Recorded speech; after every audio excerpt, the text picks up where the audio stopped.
kubah batu, atau Dome of Rock, sedangkan Yahudi menyebutnya Gunung Kuil, atau Temple Mount, atau Templum Domini. Dibangun pada masa pemerintahan Umayyah sekitar tahun 691 Masehi. Letaknya di seberang Masjid Al-Aqsa. Walaupun dibangun oleh pemerintah Muslim, namun, seperti halnya Al-Aqsa, kubah batu juga mempunyai sejarah panjang, yang bersinggungan dengan tiga agama, yakni Islam, Kristen dan Yahudi. Di dalam kubah batu, ada sebuah pagar cukup tinggi, yang melindungi sebuah permukaan batu besar. Permukaan batu itulah yang dipercaya umat Islam, sebagai batu yang jadi pijakan Nabi Muhammad saat perjalanannya ke Sidratul Muntaha, dalam peristiwa Isra Miraj.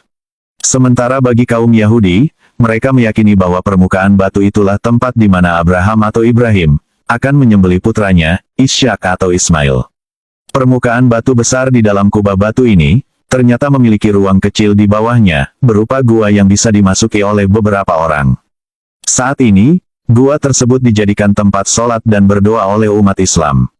Bagian bawah gua ini juga disebut-sebut sebagai lokasi bekas kuil Yahudi yang telah hancur. Di tempat itu diduga terdapat sumur jiwa atau Well of Souls. Ternyata, ada gema yang terdengar dari bawah gua ketika permukaan atau lantai gua tersebut diketuk. Berikut ini adalah beberapa mitos yang berkembang di kalangan masyarakat terkait Well of Souls tersebut. 1.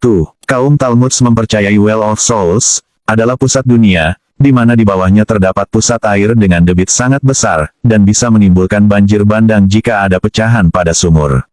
2. Muslim di Yerusalem mempercayainya sebagai gambaran sungai yang mengalir di surga. Konon, jika menempelkan telinga ke dasar gua, kita bisa mendengar suara air mengalir deras. 3. Bahwa inilah sumur kehidupan, tempat jiwa-jiwa yang akan terlepas ketika hari penghabisan nanti. 4. Yahudi meyakini Well of Souls adalah tempat penyimpanan dokumen suci Tabut Perjanjian, catatan asli dari Alkitab, yang berisi 10 perintah Tuhan kepada Musa di Gunung Sinai, atau Ten Commandment.